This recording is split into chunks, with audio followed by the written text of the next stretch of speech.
এবং ইনসানের প্রচণ্ড পরিমাণ পাওয়ারফুল জাদু থেকে মুক্তির একটি পাওয়ারফুল আমল নিয়ে উপস্থিত হয়ে গেছি আজকের এই ভিডিওতে। আপনি যদি কোনো মানুষের পক্ষ থেকে জাদুগ্রস্ত হয়ে থাকেন অথবা কোনো জিন্নাতের পক্ষ থেকে জাদুগ্রস্ত হয়ে থাকেন, তাহলে এই ভিডিওটি কিন্তু আপনার জন্য। কঠিনতর কঠিন জাদু থেকে মুক্তির জন্য এই আমলগুলো আপনাকে করতে হবে। আরও জাদু নষ্ট করার কিন্তু অনেক আমলই আমার এই চ্যানেলটিতে আছে, খুবই পাওয়ারফুল, অবশ্যই আপনারা করে দেখতে পারেন। তো প্রিয় দর্শক শ্রোতা, অবশ্যই কঠিনতর কঠিন জাদু থেকে মুক্তির জন্য আজকের এই আমলটি অবশ্যই আপনি করে দেখতে পারেন।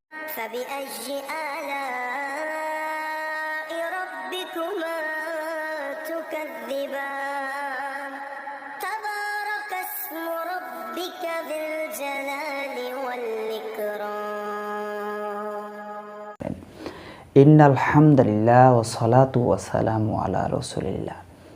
কাছে এবং দূরে, দেশে এবং দেশের বাইরে যারা যেখান থেকে এই জালালিয়াম টিভিতে যুক্ত হচ্ছেন, সকলকে জানাচ্ছি প্রীতি ও শুভেচ্ছা।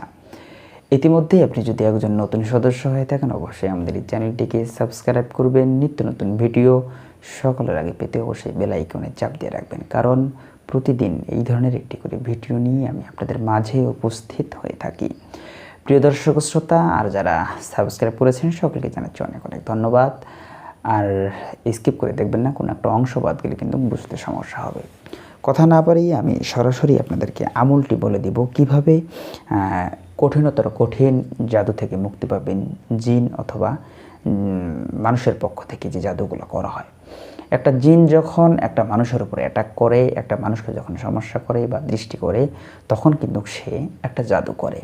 সেই জাদুর মাধ্যমে হতে পারে আপনার মাথা ব্যথা, হতে পারে আপনার হাতের ব্যথা, হতে পারে আপনার পেটের ব্যথা, হতে পারে আপনার বুকে ব্যথা।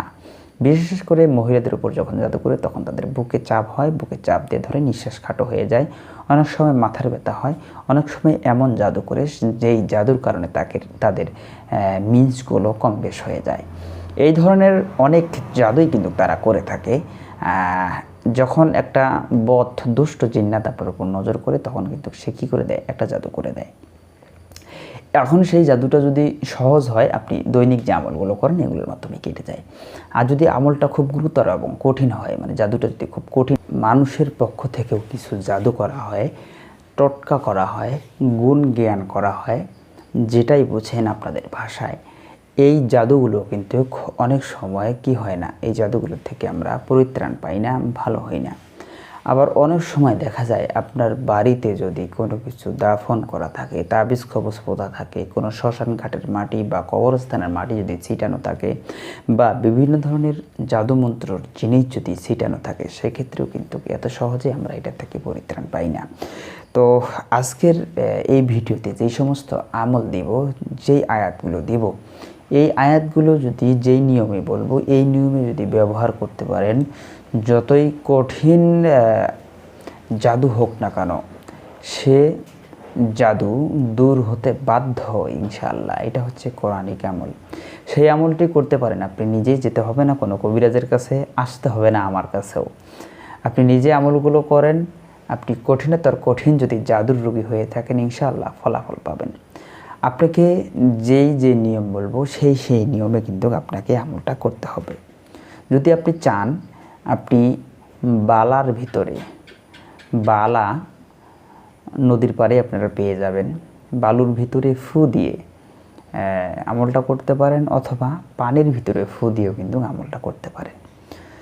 তো আপনার বাড়িতে কোনো স্থানে যদি জাদুমন্ত্রের জিনিস ছিটানো থাকে বা বাড়িতে জিনের উত্তাপ থাকে, সেক্ষেত্রে আপনি বালু অথবা পানি দুটার একটা ইউজ করলেই হবে। যে আয়াতগুলো বলবো, এই আয়াতগুলো স্ক্রিনে আমি দিয়ে দিচ্ছি, আপনারা দেখে পড়ে নেবেন। তেলাওয়াত করে শোনানো যাবে, কিন্তু ভিডিওটি আরও লং হয়ে যাবে। তো বিষয় হলো, এই আয়াতগুলো পড়ে আপনারা বালু অথবা পানির ভিতরে ফু দিবেন। ফু দিয়ে আপনাদেরকে যেটা করতে হবে, এই পানিগুলো খাবেন প্লাস গোসল করবেন এবং আপনার বাড়িটাতে ছিটাবেন। যদি ছিটাতে পারেন, এতে করে আপনার কি হয়ে যাবে, যত প্রকার জাদু আছে এই জাদুগুলো কিন্তু আপনার কেটে যাবে। কিছুটা আপনার গায়ে ছিটিয়ে দিবেন, আপনার শরীরে যেই সমস্ত জাদু আছে এগুলো কেটে যাবে ইনশাআল্লাহ। পাশাপাশি এই আয়াতগুলোই যদি জাদুটা আরও কঠিন হয় তাহলে সিস্টেমটা একটু চেঞ্জ করতে পারেন। সেটি হচ্ছে একটি মাটির পাতিল নিয়ে আসবেন। মাটির পাতিল নিয়ে এসে আপনি নদীর স্রোতের পানি, যেখানে নদী আছে নদীর স্রোতের পানি নিয়ে আসবেন। আসার পরে আপনারা যেটা করতে হবে, এই পানি এই যে দোয়াগুলো দিয়েছি এই দোয়াগুলো এভাবে পড়বেন এবং সেই পানিটাতে ফু দিবেন। দেওয়ার পরে অনলি 7 দিন এই পানিটা দিয়ে আপনারা রোগীটাকে গোসল করাবেন। যদি গোসল সম্ভব না হয় হাত মুখগুলো ধুয়ে দিবেন। তাও যদি সম্ভব না হয় আপনি কাপড়ের ভিতরে ভিজিয়ে রোগীকে হাত পাগুলো মুছে দিবেন। এতে করে ওই ব্যক্তির শরীরে যত কঠিনই জাদু হোক না কেন সেই জাদুগুলো কেটে যেতে বাধ্য ইনশাআল্লাহ। এটা হচ্ছে কোরআনিক আমল। এবং ওই পানিগুলো আপনি কি করবেন, বাড়িতে ছিটায় দিবেন, শরীরে ছিটায় দিবেন, যেখানে যেখানে সন্দেহ সেই জায়গাগুলোতে ছিটায় দিবেন। এতে করে আপনার যত প্রকার জাদু করা আছে সেই জাদুগুলো কিন্তু নিমিষের ভিতরেই নষ্ট হয়ে যাবে। আপনারা 7 দিন করে দেখেন ইনশাআল্লাহ। আমলগুলো এগুলো খুবই কার্যকরী এবং পাওয়ারফুল কিন্তু এই আমল। আয়াতগুলো আমি স্ক্রিনে দিয়ে দিচ্ছি, আপনারা সেম আয়াতগুলো দেখে দেখে পড়বেন। তো প্রিয় দর্শক শ্রোতা, আপনারা অবশ্যই আমলগুলো করে অধিক পরিমাণের ভালো ফলাফল পাবেন। তো ভিডিওগুলি এখানে শেষ করতেছি। যারা যেখানে থাকেন সুস্থ থাকেন, সুন্দর থাকেন। দেখা হয়ে যাবে অন্য কোনো ভিডিওতে। আসসালামু আলাইকুম ওয়া রাহমাতুল্লাহি ওয়া বারাকাতুহু।